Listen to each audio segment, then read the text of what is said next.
Sebab dia hidup hari esok.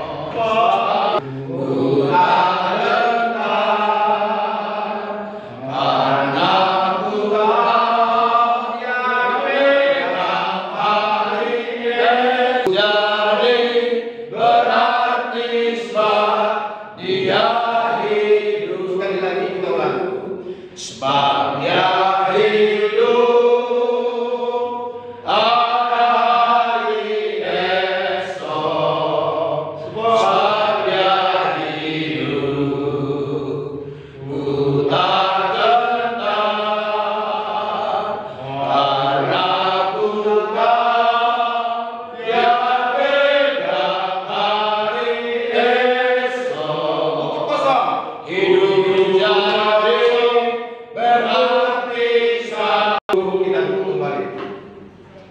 Shalom saudaraku. Shalom. Saya perkenalkan nama saya Pendeta Misionaris Daniel Pardede. Saya di Medan, Jalan Mike Hasim 111. Kalau mau hospital, crusade, Daniel Pardede Ministry.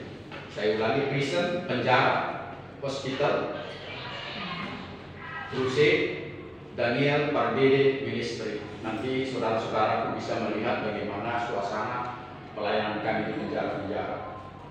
Saya punya anak 3, tahun ini baru akan diwisuda, dan yang kedua baru masuk tahun kedua kuliah, dan yang paling bontot itu tahun ini baru mau kuliah dari ibu yang sakit.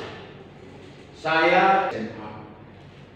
Satu SMA saya ditangkap oleh Roh Kudus di Stadion Teladan waktu itu dari YPPII Batu Malang mengadakan KKR, di mana saya begitu polos masuk. Itulah rumah saya.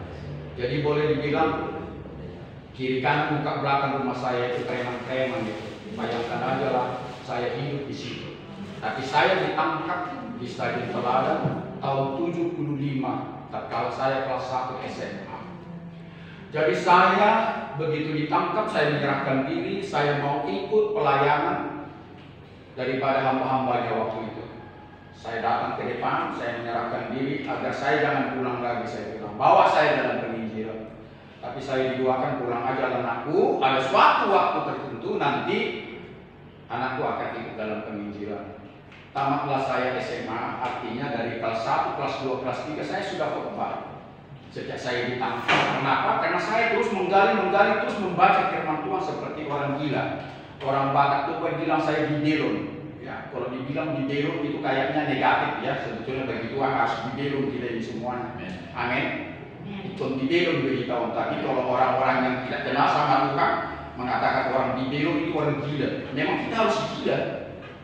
Bagaimana tidak gila? Bayangkan saya kelas 1 SMA bendal-bendalnya harusnya. Saya menggali dan khotbah. Aneh nggak saya khotbah? Tahun saya Sekian tahun. Tapi saya khotbah waktu itu. Saya masih kelas 1 SMA, dia mau insinyur. Karena itu saya waktu itu Napo 10 dari HKBP Sebu Sudirman. Saya sudah khotbah sama mereka itu. Jadi kan memang gila saya. Kawan-kawan saya tidak ada sama seperti saya. Lain saya. Langsung bertonggak itu Pardede.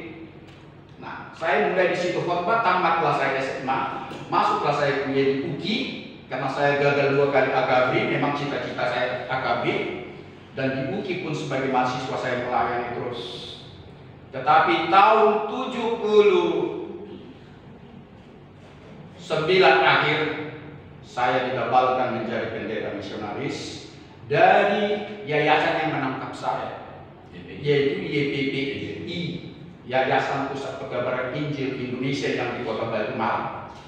Nah, di situ saya dikabarkan berdasarkan amanat Yesus Kristus dalam Matius 28 itu, 18, 19, 20. Wah, kerajaan telah diberikan kepadaku ya di sorga dan di bumi, karena itu pergilah, disinggung tadi sama hambanya, pergilah, jadikanlah semua bangsa muridku, baptislah mereka dalam nama Bapa, Anak dan Roh Kudus. Ajarlah mereka melakukan apa yang sudah kuajarkan kepadamu, dan ketahuilah bahwa aku menyertai kau sampai akhir zaman. Saya tidak cukup dengan itu, saya sudah juga dalam di lingkup saya juga melayani bersama dengan LPMT atau Campus Crusade for Christ sampai sekarang ini ada. Jadi di dalam pelayanan saya sebagai mahasiswa dan di luar mahasiswa tidak cukup dengan itu. Saya juga ditabalkan dari evangelisasi Ekumene Indonesia di Jakarta. Itu tahun 87. Dan dari tahun yang sama juga saya ditabalkan dari FGD MFI. Sebetulnya waktu itu ada penabalan untuk orang menjadi misioner. Sekarang ini saya tidak tahu. Udah tidak ada. Kalau mula-mula dari FGD MFI waktu itu ada semacam pendidikan untuk misioner begitu, yaitu Businessman Fellowship International. Dan sekarang ini di KTP saya pendeta, tapi saya bukan pendeta jemaat. Saya merasa jemaat saya itu di penjara-penjara. Dari tahun 87 lah saya memulai pelayanan di penjara, yaitu penjara Cipinang. Masuklah itu Pondok Bambu, masuklah Jakarta dan sekitarnya. Dan saya di Medan ini tahun 2000-an ya, penjara di Medan inilah sampai sekarang. Jadi boleh dikata dari sejak tahun 75 saya sudah mulai melayani dia. Tetapi tepatnya saya ditabalkan menjadi hamba Tuhan berdasarkan amanat Jesus Christ, yaitu tahun 79 dan tahun 87. Saya mau katakan sama saudara-saudaraku, kita mungkin berbeda visi dan misi sudah jelas. Ya, saya tidak punya kerinduan menjadi pendeta jemaat atau gembala jemaat. Saya merasa tidak sanggup. Memang banyak panggilan itu datang sama saya tidak Tuhan, saya bilang. Biarkan kuliah saya berjalan dari sarjana hukum sampai saya jadi advokat. Saya tidak masuk pegawai negeri walaupun saya bisa sebetulnya masuk pegawai negeri pada zaman itu. Tapi saya tidak mau. Paling-paling saya jadi advokat karena saya sadari bahwa advokat itu tidak beda dengan pendeta. Semua advokat itu harus pendeta atau pelayan Tuhan. Sekalipun memang pendeta atau pelayan Tuhan tidak harus jadi advokat. Itu makanya di kop surat saya sebagai advokat, pendeta misionaris STT Daniel Pardede SHMH. Jadi jabatan saya, gelar saya sekarang itu Master Hukum yang saya ambil dari USU. Ya, saudara-saudara di sini saya sudah pastikan Master Teologi. Jadi sebetulnya saya tidak canggung berbicara kepada saudara-saudara karena kita satu ijazah, ya, yaitu S2 strata 2. Ya, walaupun saya pendidikan teologi sama sekali tidak ada, katakanlah cetek, tetapi saya tidak ada bentak menghadapi saudara-saudara sebagai manusia. Dan mungkin sebagai orang asing akan gemetar akan berbicara di sini. Bagaimana tidak menghadapi gembala dan pimpinan gereja seperti Bapak Uda saya yang ini. Saya kenal Bapak Uda saya, KKIB. Ya. Terus kunci pimpinan. Saya berbicara di depan kunci pimpinan. Kalau saya gereja saya HKI. Kalau beliau itu HKIB ada P-nya. Luar biasa. Saya HKI sampai sekarang. Jadi karena itu waktu pernah saya dipertanyakan sama gereja HKI, kenapa itu Daniel Pardede dengan HKI Dahlia Medan bisa khotbah di HKI Maruri. Terus tahu saya, oh itu beliau itu ada potongannya itu, bukan dari HKI, walaupun saya berkhotbah di HKI atau gereja-gereja Protestan lain yang begitu. Dan juga menjalankan penguburan orang mati. Tapi perkawinan belum pernah orang mengundang saya. Kalau untuk orang mati sudah berapa kali orang minta saya, terutama yang bunuh diri. Yang bunuh diri dan jelas. Lain yang mengundang saya mengundang itu. Karena bangunan kami tidak ada dilarang untuk mengundang orang yang bunuh diri dan orang yang tak jelas gereja. Bebas. Ya saya tidak katakan kami yang benar, saudara-saudara tidak. Itu aturan gereja saudara. Amin. Amin. Amin. Jadi saya di sini berbicara dalam visi dan misi yang berbeda. Jadi sangat tertarik. Tadi hambanya sudah mengingatkan bagaimana pelayanan di Pengkap. Saya mengenal beliau tahun 87. Bayangkan saya masih duri-duri itu. Tapi sudah sarjana saya. Saya dulu masuk UKI tahun 78, selesai 87. Tahun 85. Itu udah hebat itu dulu, 7 tahun lebih. Ya, zaman saya belum SKS dulu, ya. Masuk 78, selesai 85. Di wisuda 88. Jumpalah sama beliau di tahun 87. Ya, saya sudah penduduk Jakarta, beliau masih di Medan. di hotel yang sama, yaitu di Ujung Pandang. Perkenalan saya rupanya sampai sekarang tidak berhenti. Makanya sering menangis dia. Jadi saya mau menangis untuk mengatakan itu. Kalau jumpa sama saya sering menangis, mengingat masa lalu. Ya, 34 tahun tadi sudah disinggung. Ya, dia yang sebetulnya sering menangis kalau saya tidak. Tapi kali ini saya menangis untuk itu. Ya, disinilah artinya saya memang Nabi Dio. Saya orang gila, gila Bibel. Bayangkan saja lah, ya kan. Saya masih doni-doni sudah mengeluarkan uang naik pesawat pribadi ke Ujung Pandang. Dari mana uang saya coba? Saya baru selesai, baru di tapal kayaknya Pak, di Silo 86. Saya beracara memang udah tahun 80, terus berapa lagi honor saya sebagai pengacara. Tapi sudah mampu saya terbang pesawat dari Jakarta ke Ujung Pandang. Jumpa sama beliau ini, anak Milan. Dan di situ beliau sebagai Presiden Chapter MCD MDPI. Presiden Chapter. Dan satu hal yang kesaksian beliau ini sebetulnya nggak apa-apa kalau saya buka di sini. Begitu beliau ini dibaptis kembali, jadi semacam ada pemisahan dari FGD MDPI kepada beliau. Nah, apalagi dari gereja. Dan gereja sudah pasti menjegal itu. Ditambah apa? Dibal ya? Dibal ya? Diban. Oh, diban. Tapi tidak sampai ada kesaksian. Jadi saya mau katakan kepada kita semuanya. Dari pertama lah dulu saya mau tanya dulu. Saya sudah katakan nama saya Pendeta Misionaris Daniel Pardede, Master Hukum. Dulu memang saya mau sempat melamar menjadi S3, STH teologi, tapi ditolak. Tidak bisa Pak kalau untuk S3-nya. Kalau S2-nya teologi bisa, karena Bapak sudah S1 dan S2. Nah, sudahlah kalau begitu. Saya pun nanti dokter hukum tidak terlalu berarti bagi saya karena saya bukanlah pendeta jemaat dalam hati saya. Tapi saya mau melengkapi itu semuanya dan mau menambah. Barusan saya tadi ada dialog sama saudaraku datang kemarin. Kembali juga dari sini ya, kita ini jadi dokter teologi. Hanya ininya. Iya, tapi begini Pak, ini kan nanti kita dikembangkan lagi, artinya untuk menjelaskan lagi yang kurang jelas ya betul. Tapi jangan karena kejelasan itu menjadi perdebatan gereja-gereja. Tidak sedikit gereja pencitraan. Ini yang sering kami doakan, agar tidak terjadi gereja membuat pencitraan bahwa gereja yang benar dan yang salah.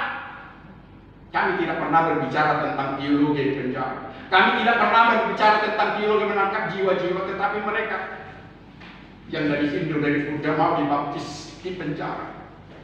Ini membuat saya kuat. Saya hidup gereja-gereja juga membaptis mereka dalam nama Bapa, Anak, dan Roh Kudus. Jadi itu saya menjadi pertanyakan kepada Bapak Ibu yang menjadi dokter nanti. Kemana dokter teologi Bapak?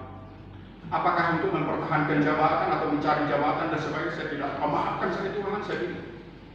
Saya pun diundang beliau ini karena kita sudah sering dalam pelayanan. Setidak-tidaknya membantu saya. Dan setidak-tidaknya saya asistennya dan sebagainya. Salah saya bilang karena sudah terbiasa. Jadi saya mau katakan, dari kita yang sudah master teologi sekarang ini, berapa di antara kita yang sanggup mengatakan dari Kejadian sampai Malaki, dari Matius sampai Wahyu? Tolong angkat tangan, saya pengen tahu. Yang bagaimana tadi Pak? Siapa dari kita ini lugas mengatakan Kejadian sampai Malaki, Matius sampai Wahyu? Anak sekolah minggu kita ajarkan itu. Nah, saya mau tanya dulu, di hadapan Tuhan, siapa dari kita yang sanggup mengatakan? Tidak ada. Di mana dokter teologi kita nanti? Sementara sekolah minggu kita cari Kejadian, Keluaran, Imamat, bilang ulang, Yosua, Hakim dulu. Ya, sudah. Pertama Samuel 2 Simul, pertama Raja-Raja, 2 Raja, pertama Tawar, 2 Tawar, Esra, Nehemia, Esther, Mazmur, Ayub, Amsal, Kekubah, Kirung, Agung, Yesaya, Yeremia, Yeskiel, Daniel, Hosea, Jonas, supaya Yunus, Mika, aku cepatnya gereja Karya, Mariaki. Coba angkat tangan dulu. Tidak ada. Mudah-mudahan ini, bukan mudah-mudahan ini, tolong perhatikan saya Bapak Ibu. Saya mengeluarkan kata yang tidak seharusnya kita katakan, kata mudah-mudahan. Sebagai orang Kristen jangan pakai mudah-mudahan dalam segala hal. Tapi iblis tadi mengeluarkan ini untuk saya jelaskan. Tidak sengaja saya mengeluarkan kata mudah-mudahan. Ya, Dan ini juga nanti kita bahas dalam Matius dalam apa? Mazmur 19 ayat 19 dan Kisah Ratus 17 ayat 27 dan kedua Korintus 1 ayat 13. Ya. Bahwa kita tidak layak mengatakan mudah-mudahan. Jadi saya lanjutkan bahwa apa yang saya buktikan tadi, inilah kerinduan saya. Sampai saya bolak-balik mengatakan siapa yang sanggup mengatakan itu. Tapi sekolah minggu kita ajarin mengatakan itu sampai Matius, Markus, Lukas, sampai Wahyu. Namun kita tidak sanggup lagi. Kenapa? Ini introspeksi sama kita. Tuhan, kenapa? Dulu saya sekolah minggu diajari dan saya mengajari. Tatkala saya nanti doktor, saya tidak sanggup mengatakan itu. Saya tidak merendahkan saudaraku, tidak, tapi saya mengingatkan. Amin. Jadi sekali lagi, tolong angkat tangan siapa. Mungkin saudara merendahkan hati, bukan merendahkan diri. Tapi memang nggak ada yang bisa. Tidak ada ya. Jadi ini menjadi introspeksi sama kita. Ya, saya bukan merasa pengajar di sini, jujur aja lah. Saya tidak merasa. Saya merasa testimoni aja. Tetapi memang kalau testimoni itu tidak berbau pengajaran. Ya, kalau kesaksian itu tidak boleh berbau pengajaran. Kesaksian ya kesaksian, pengajaran ya pengajaran. Setidak-tidaknya ya kalaupun ada berbau pengajaran, ya itulah yang saya tahu untuk membagi, ya mengingat masa lalu atau mengingat yang apa yang saya tahu itu aja. Nah, terus tadi disinggung masalah Mazmur, ya. Mazmur mana yang kita paling suka? Saya ingat tadi. Tidak satu pun yang menjawab. Ada yang bilang Mazmur 23. Kenapa kita langsung ke 23? Kenapa langsung kepada Mazmur yang lain? Apakah saudara tidak menghargai Mazmur 1? Anak ayat itu. Saya mau bertanya dulu. Dan disinilah kunci pengetahuan saudara menjadi doktor. Ada yang bisa? Satu ayat, anak ayat Mazmur 1 itu.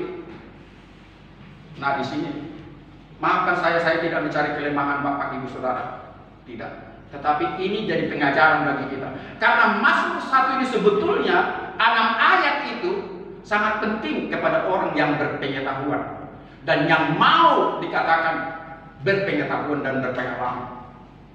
Apa dikatakan di sana? Berbahagialah orang yang tidak menuruti nasihat orang fasik, yang tidak berdiri di jalan orang berdosa, yang tidak duduk dalam kumpulan orang-orang pencemooh. Tetapi yang kesukaannya adalah Taurat firman Tuhan, yang menurunkan Taurat firman Tuhan siang dan malam. Mereka seperti pohon yang ditanam di tepi aliran air yang menghasilkan buah pada musimnya dan yang tidak layu daunnya. Apa saja yang diperbuatnya berhasil. Kenapa kita tidak renungkan ini agar saudara berhasil nantinya, bukan hanya sudah ditabalkan dokter, tapi berhasil dalam menyandang dokter itu.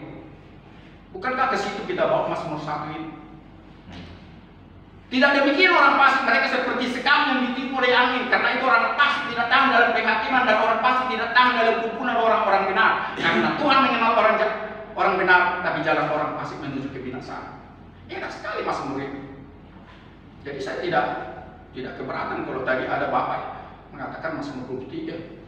Tapi yang mengatakan itu sanggupkah mengatakan 6 ayat? Bapak tadi ya?